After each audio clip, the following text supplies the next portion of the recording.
Et très souvent, il y a des personnes qui ont du mal avec la psychologie. En fait, très souvent, c'est un sujet que je trouve un peu particulier parce que la C'est vrai. psychologie, finalement, c'est uniquement respecter ses règles. Toi, c'est quoi ton avis? Est-ce que tu trouves que c'est la majorité du trading ou alors pour toi, c'est quand même une étape entre guillemets facile ou du coup, le vrai plus dur, c'est de trouver, de définir sa stratégie? Bah, si je devais répondre à la question, par mon humble expérience, si je devais avoir un discours, par mon vécu, c'est que j'estime que, la psychologie n'existe pas et que c'est, qu'une petite histoire et qu'un élément marketing qu'on nous tend au bout du nez en nous disant: «Oui, mais bon, tu comprends, si tu n'y arrives pas, c'est que c'est ta psychologie qui va pas» et j'ai entendu ce discours, pendant longtemps et que j'y ai cru aussi et que je veux pas forcément le cracher dessus et remettre en question, à 100 aujourd'hui, mais heu, le voir de manière plus nuancée, dans le sens où n'importe qui, en fait, est impatient. N'importe qui, a envie,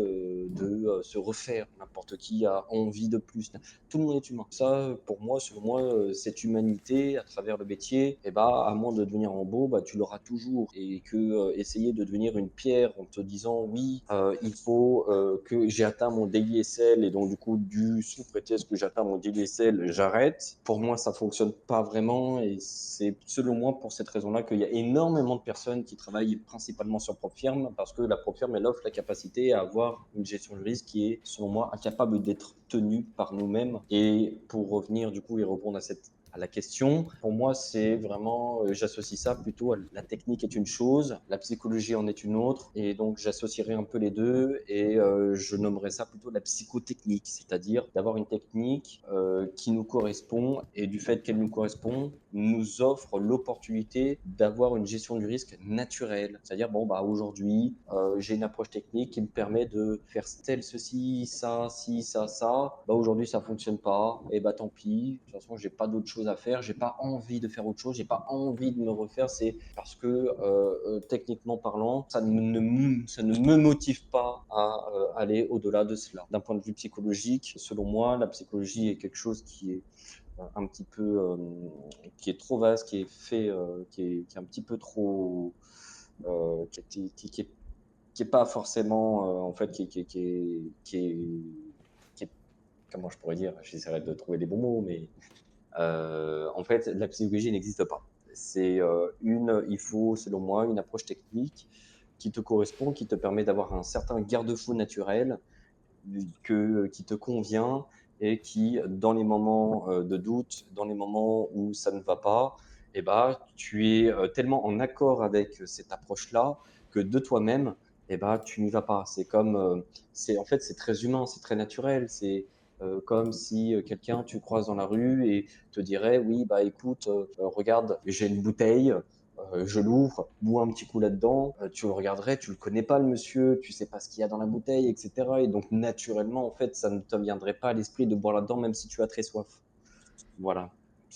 Je Mais pense que j'ai un petit peu résumé. moi, je suis d'avis avec toi, c'est que la psychologie, donc moi, j'avais posté sur le Discord, hein, de ceux qui veulent rejoindre le Discord, d'ailleurs, le lien est dans la description. J'ai donc l'onglet psychologie, j'avais mis mon avis. Pour moi, la psychologie n'existe pas non plus. Alors, pourquoi elle n'existe pas? Alors, bien sûr, ça existe, ou si tu deviens totalement fou et tu sais pas te contrôler et tu cliques sur des boutons au hasard, bon, bah là, oui, c'est un problème de psychologie évident.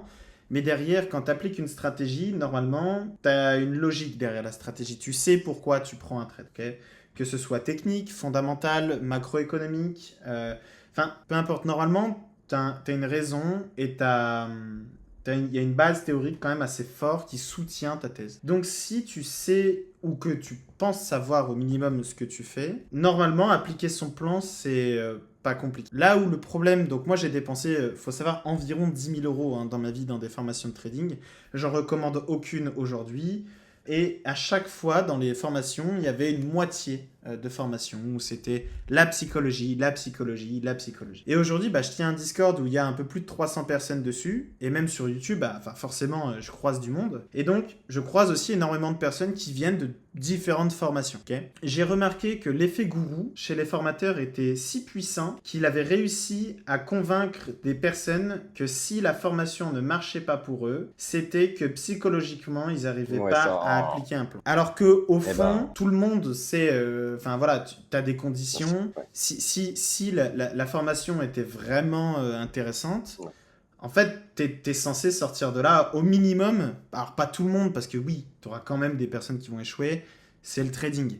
Mais tu n'aurais pas des statistiques aussi effrayantes que ce qu'on peut voir aujourd'hui, quoi. Moi, ouais, je suis plus vraiment moi, je suis plutôt dans l'équipe où quand on passe son temps à changer de stratégie en disant ok, ça c'est pas bien, je change, je change, je change, je change, je change. Et si on le fait, ouais, moi je l'ai fait depuis, enfin, je l'ai fait tellement longtemps, comme tout le monde d'ailleurs, hein. Comme tout le monde. Je veux dire, il y en a pas un qui est plus intelligent que les autres. Tous, on a tous fait, et ça a toujours été comme ça. C'est que, en vrai, je pense que de toute manière, la meilleure stratégie, entre guillemets, c'est celle que tu respectes. Et que, et que forcément, en termes, la gestion de risque, ça, par contre, avec l'expérience, selon moi, et peut-être que tu m'engendreras là-dessus, ça reste l'élément le plus important. Et pour pouvoir avoir une bonne gestion de risque, il faut et ben, tout simplement le respecter. Et, et c'est pour ça que aujourd'hui, moi, j'estime que la psychologie, en se disant j'ai une stratégie qui est bien, mais ah là là, j'ai du mal à respecter mon DDSL, je suis pas forcément. Moi, je trouve que c'est un bon travail, ça amène des bons résultats, c'est encourageant, c'est très bien. Mais en fait, le travail, il est complètement ailleurs. Et sur, selon moi, sa capacité à, eh bah, j'ai mon approche. Aujourd'hui, bah, au moment où je te parle, j'ai ma position, je suis en perte. Je suis vraiment mal aujourd'hui, tu vois, typiquement. Mais je n'irai pas mettre plus de l'eau. Je n'irai pas couper, réessayer plus tard. Je n'irai pas tous les travers qu'on pourrait retrouver qui amèneraient une certaine négligence du risque. Voilà, j'ai fait ce qui était bon, ce qui était juste aujourd'hui. Ça n'a pas marché. Je prends mes pertes. Et puis à demain. Et voilà, je peux pas faire mieux. Et puis Je on peux vit pas très faire mieux. mal Je en peux pas plus faire mieux. aussi.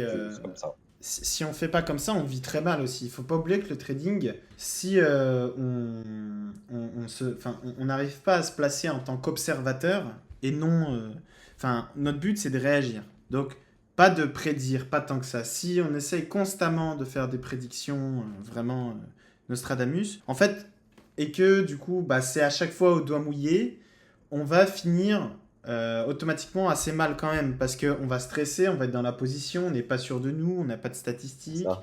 on n'a pas de C'est ça. fondement théorique solide et qui soutiennent une C'est thèse ça. de marché. Et je te rejoins aussi sur le point, c'est le fait de changer de stratégie. Alors, quand on n'est pas encore, on va dire, excellent et qu'on n'a pas encore vraiment trouvé son style, c'est intéressant de tester. Parce qu'au début, il faut voir, il faut étudier, comprendre ce Bien qui peut sûr. fonctionner et Bien pourquoi, sûr.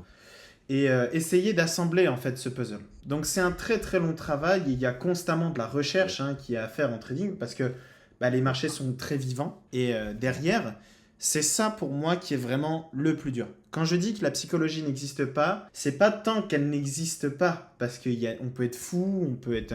Bien sûr, Ouais. ok, mais si on a une stratégie qui est solide, qui est appuyée, déjà la psychologie est beaucoup plus simple parce qu'on sait, on a le sentiment de maîtriser ce qu'on fait. Donc les Oui. trades qu'on va prendre, on va bien plus facilement les vivre, voilà, on va bien plus facilement les accompagner et ça va être facile. Mais quand on Mm. a des formateurs qui nous disent que 90% du trading repose sur la psychologie, je trouve que c'est prendre un peu les gens, excuse-moi du terme, mais pour des cons. Parce Oui. que, en fait, c'est On se met d'accord. oublier la fonction mécanique que peut avoir un marché. Et peut-être qu'en fait, la formation, c'est pas tant qu'il n'y a pas de traders, enfin, c'est pas tant que les gens ne respectent pas la psychologie, parce que les gens vont dire oui, mais il y en a qui gagnent. Mais ça, c'est un biais du survivant. T'as 1000 élèves, et ils jettent des pièces au hasard. Dans un an, t'en as deux qui ont fait plus de 100 000 euros en trading. Tu vois. Et les deux là, on va les interviewer, on va les mettre sur la chaîne YouTube et on va dire, bah voilà, regardez, eux, ils ont réussi. Et du coup, il y a quelqu'un qui va regarder, il va dire, bah si lui, il a réussi, ok. Et pendant la vidéo, bah en plus, il comprend pas trop ce qu'il a fait, il se rend pas compte en fait qu'il a mal Mm. agi et qu'il a juste eu de la chance. Donc il va dire, bah là, j'ai respecté mon Mm. mindset. Et donc ça fait, on a le gourou qui lui a fait des chiffres sur une année exceptionnelle, l'autre qui Ouais. va expliquer que niveau psychologie il a géré que bah, c'est aux autres en fait de se bouger et de réussir. Donc ils vont passer encore plus de temps dans l'information. Et après, pour désapprendre, c'est ça aussi qui est compliqué, c'est que apprendre, c'est une chose, mais désapprendre, Ouais.